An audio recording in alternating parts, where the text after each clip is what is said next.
Hello folks, I'm back with a firearms comparison between my CZ75 SP-01 and my Beretta M9A1. Uh, just to give you full disclosure, I originally did the video prior to any updates that was made to the Beretta, and unfortunately the video I did, something happened with it, so I had to do this all over again. But I'm going to do this video as if there were no add-on parts, so I can give you a full explanation of my testing between both of these. First of all, let me give you some stats about both of these firearms. They're both double action, single action, 9 millimeter.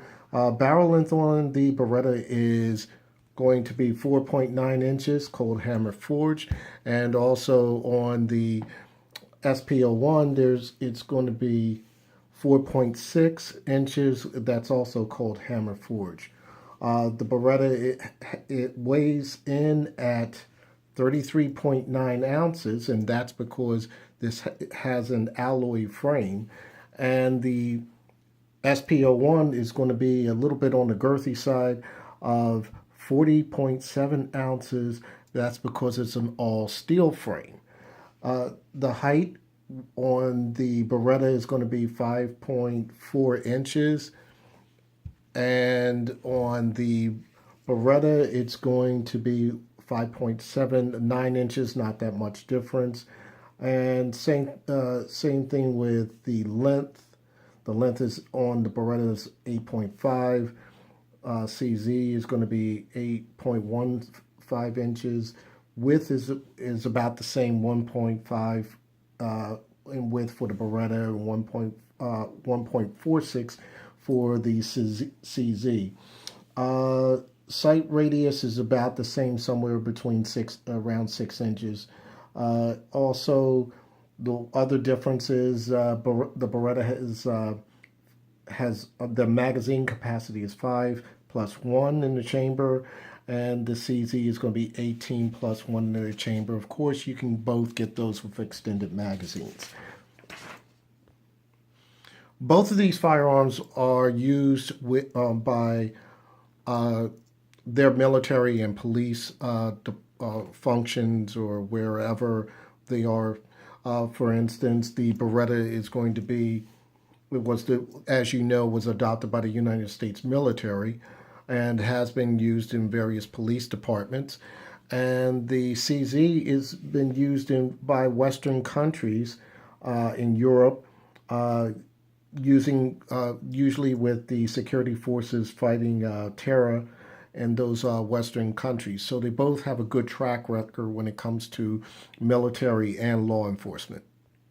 The unique features about both of these firearms, let's start with the Beretta. I'm going to let you know that they are cleared and there's nothing in there. The unique features with these are, with the Beretta, the barrel stays straight, and that's because of its locking block. And this enables when you fire a round, it helps minimizes any type of malfunctions or anything of that nature.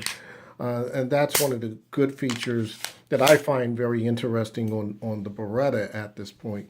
But a unique feature on the SP-01, I'll show this one is cleared as well.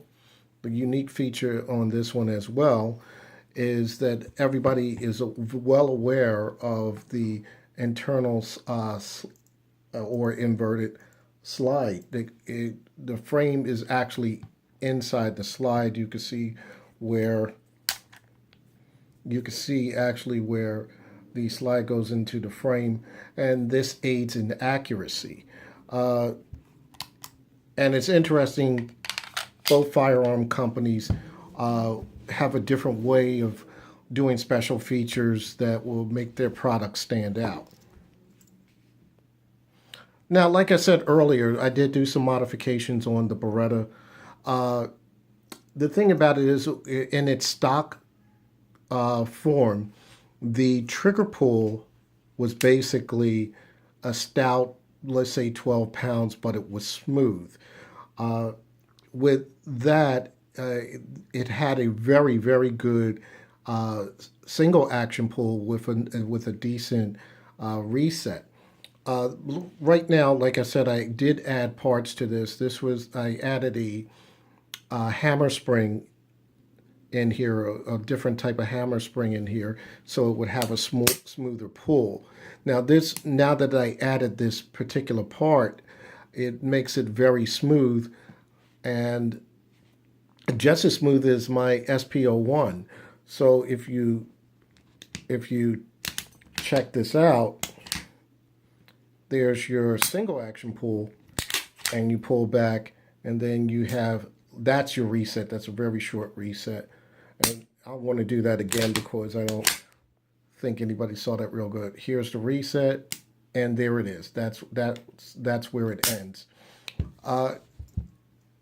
On the other hand, with the CZ SP-01, this is one of the best double action triggers I've ever shot with before. Usually you have that trigger pull that you're like using all your muscles to pull. Even though this is a 10-pound pull, this is just extremely smooth. It's just extremely smooth, and I like that particular pull. Now, as far as when it comes to the reset is a little bit longer than the Beretta at this point, but it's still serviceable, and it's very serviceable, so you're not going to lose much by it. So that single action pull is very good. I get to really shoot some rounds off really at a decent moderate pace or to a rapid fire pace, and I don't really miss a beat with this. As far as accuracy, when you're firing with these two different trigger systems, or if you're going from double action to single action, before there were any modifications, I would have to say my groupings were pretty much like this. In an honest opinion, it was pretty much as wide as. Let me pull a target out so I can give you a better example. The groupings were pretty much like this. This is not the actual target, but the groupings were pretty much like this, and then I tried to work it in. Of course, being a new firearm, trying to break it in, but my groupings were pretty much wide. Now, with the SP-01 from day one when I purchased the firearm, my groupings were in this 9 ring. And that's a testament to CZ's accuracy with the inverted slide rails, in my opinion. But the accuracy was like dead on. If not, I could really keyhole the X spot or the black around the X spot, and the widest I would go would be here. Anything else, it would be just my stupidity in shooting. But like I said, with the Beretta, it gives a decent shot pattern from here, from its stock configuration. When I made my changes to it, I got it at least in the 8 ring. A few times I got it in the X or whatnot, but the best I could do with the Beretta at this point was with the 8 ring in this particular area. And I would probably need some more practice with this to get this on a consistent level, but it's really interesting how I had to add parts to increase accuracy. And I'm not putting the Beretta down by any means, but I do believe that it's a consistent shooter, and yes, some people do use these in competition, and as well as the SP-01 for stock competitions. So I really love both these pistols. Though this is a little heavier and this is a little lighter, I pretty much like to leave my firearms stock, but I did change up on this one because for me personally, I wanted to get it similar to my SP-01, where you have that smooth, consistent trigger pull, whether it's single action or double action, and I wanted to do the same with this Beretta here. Now, this is the safety version of the SP-01. The thing with this is a lot of people are not really a big fan about the safety version of the SP-01. This is a cocked and locked configuration. I didn't mind that because I usually fire 1911s. But some people might not be happy about it because you would have to bring down the hammer safely into half cock, or after you take out your magazine and rack your slide, then you would just pull your trigger to fully get the hammer down. With the Beretta, there's some people that don't like this configuration because when they overhand rack, they might have the tendency of hitting the safety, and when it comes forward, they get a dead trigger, and that's a concern for a lot of people with the Beretta, and that's why sometimes it's got a bad rap. So you have to train yourself as soon as that slide goes forward to flip the safety off immediately. You have to train yourself with that. But there is a different version. You can change these out to what they call the G configuration, where it just pops down and shoots back up. And you won't have to worry about whether you have the firearm on safe or not. Now, the SP-01 comes in a tactical version. It's actually the same pistol like this, but it has a decocker.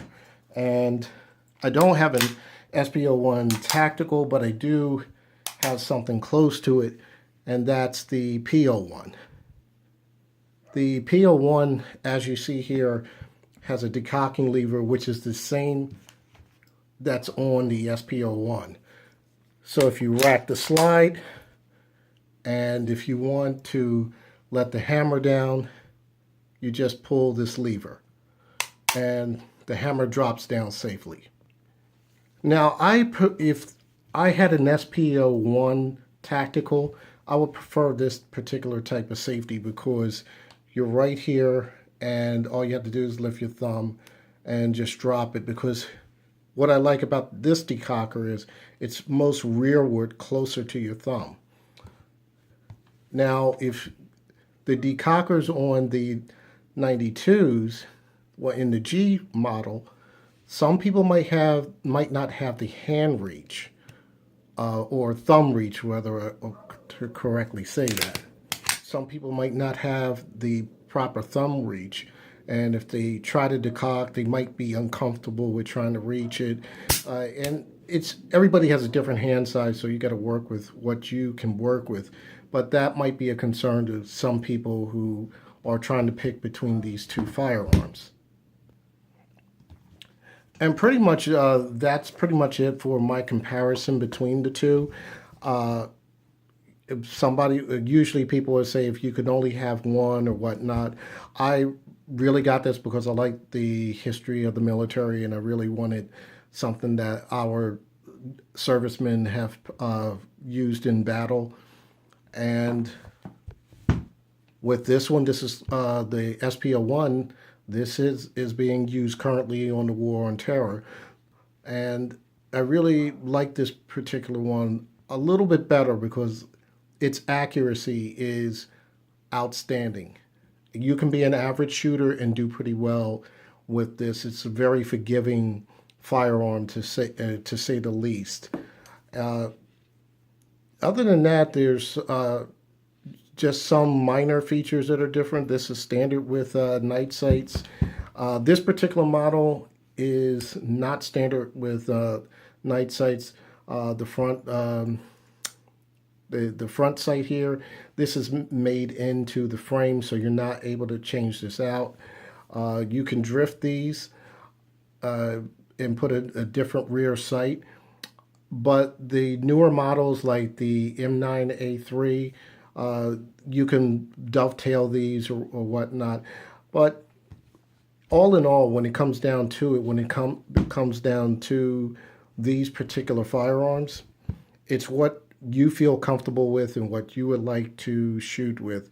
And I personally believe that double action, single action pistols have opened up a new door because everybody now is still, the new generation is really into the striker firearm. But I think double action, single action pistols are coming back right now, even more so than 1911s. So I hope you enjoyed these comparisons between these two firearms, and take care. Happy shooting.